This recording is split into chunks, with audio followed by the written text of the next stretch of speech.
What if the person you loved more than anything was living a secret life, one that would shatter your world in a single, brutal moment? That's what happened to Alara, an artist who poured her heart into every canvas. She thought she and Mark were building a future, brick by painful brick, until she walked into a studio filled not with paint, but with a betrayal so sharp it cut through her soul. Alara hummed a little tune, a brown paper bag clutched in her hand. Inside, 2 lattes and Mark's favorite chocolate croissants. Tonight was special. Their small, shared art studio was finally starting to produce. Mark had worked late for weeks, focused on a client project, and Alara wanted to surprise him. A quiet celebration, just the 2 of them. She fumbled with the old brass key. The building was quiet, a little eerie. A faint glow spilled from under their studio door. A soft, unfamiliar jazz tune played. Alara smiled, imagining him sketching. She pushed the door open, ready to whisper, "Surprise." The word died in her throat. The studio wasn't empty. Mark's back was to her, his strong arms wrapped around a woman whose impossibly perfect blonde hair gleamed. The woman laughed, a silvery sound. Her deep emerald silk dress shimmered, clearly expensive. Alara's breath hitched. Her heart, a moment ago so full, now felt like a block of ice. She couldn't move. Her eyes fixed on Mark's hand, gently tracing the woman's back. It was the same tender touch he'd used for her, just last night. The woman turned her head slightly, her gaze meeting Alara's across the dusty studio. Her red, confident smile didn't waver. It was a knowing smile, almost triumphant.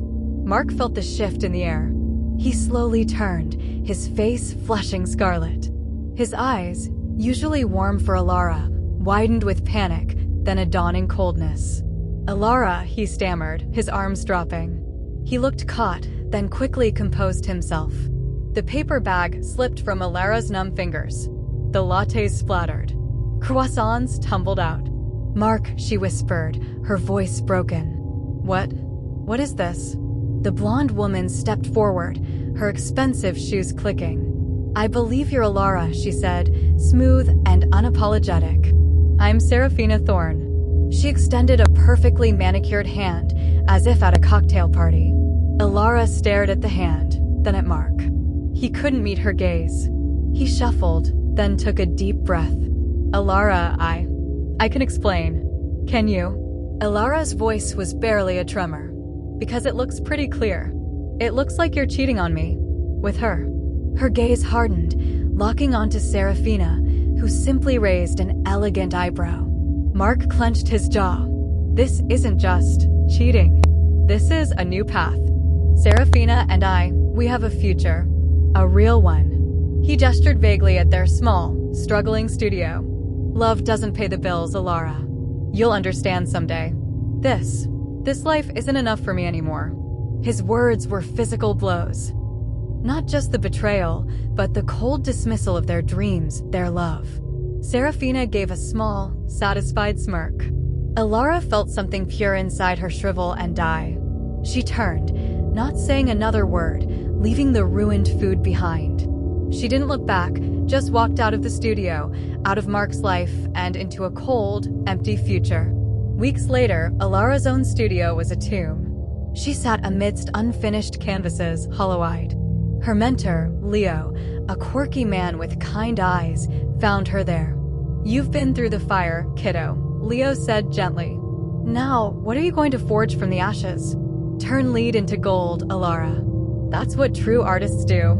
His words struck a chord. Gold. Karma. Alara felt a spark ignite.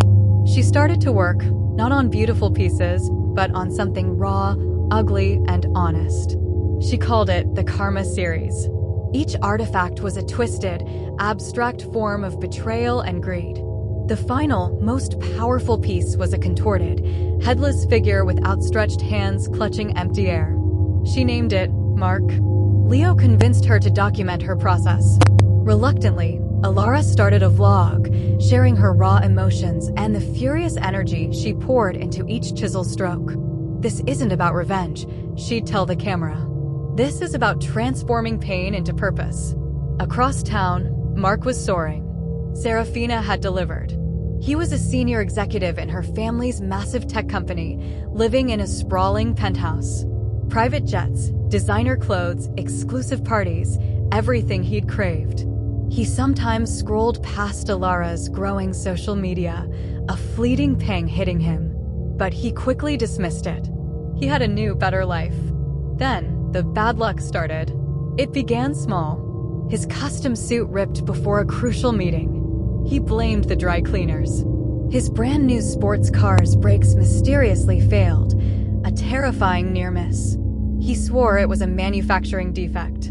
The biggest embarrassment, severe food poisoning before a gala, forcing him to miss it and raising eyebrows.